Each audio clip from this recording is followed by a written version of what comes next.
Now listen, there's a litany of reasons why we love the game of baseball, why we follow it through the doldrums of the summer, the grind of 162, but for me the predominant reason is those sleeper teams. Those teams that just flash out of nowhere and either get on the precipice of making the playoffs, or just flat out make it entirely. So with that said, let's top one team from each league that we can think can be that this year. Let's delve into it. Now man, not that I watch or consume any other media other than sports scuttlebutt, but I've been told by some aliens in our National League that the Pirates could be that team. With re-signing with franchise icon Andrew McCutchen and King of Arms Aroldis Chapman, Marco Gonzalez, Martin Perez, and even backstop Yasmani Grandal, could easily deduce that these shrewd moves will make them extremely competitive. Not to mention the absolute abysmal NL Central they play in. You could easily concoct a rational argument that they can potentially make some noise. But for me, man, as long as Bob Nutting is the owner of that squad, I can't peg Pittsburgh to ever be a sleeper team, let alone a playoff team. That cheap bastard.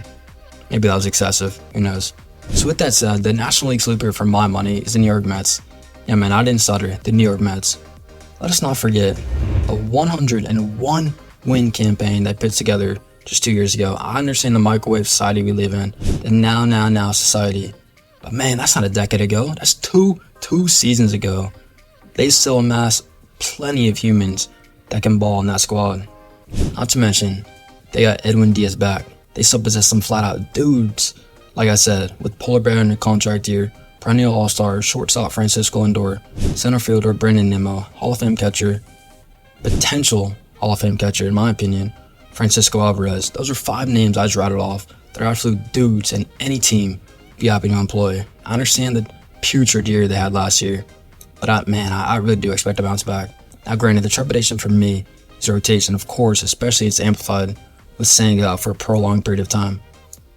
But man, I'm a fan of Luis Severino's arsenal. I truly believe he can be a bounce back candidate. And as it pertains to the pen, they concocted an absolute, not gonna go excessive here, but I think they concocted a pretty stellar back of the bullpen. Of course, as I alluded to, Edwin coming back, but also Drew Smith, Brooks Riley, and Adam Ottavino. Man, it's a decent squad they got back there. They all amassed a sub-3 ERA and a 1.2 last season. So in summation, man, this squad will be relatively good, and they can rake as long as their rotation can be somewhat palatable and manage the games. Look out for those Mets. Now switching over to the American League, don't sleep on them boys in Kansas City. The one who lost Royal squad from last season made some sneaky good moves. I really believe that.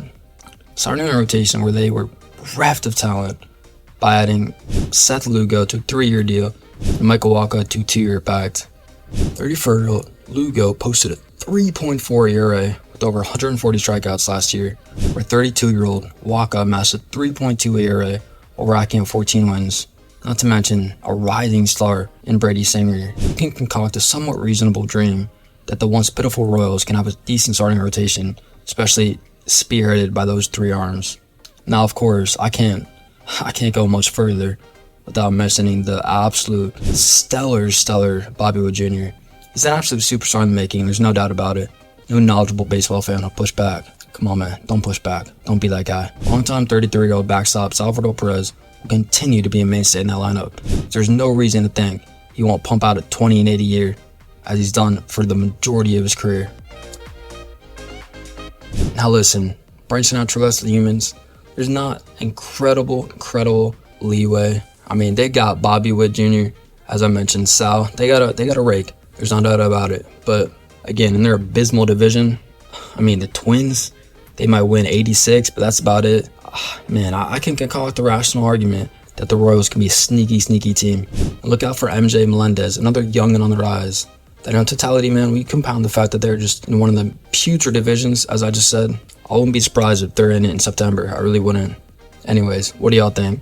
Could the 2 teams match up in the 2015 Fall Classic sneak up on us this season? Thanks for watching. Peace.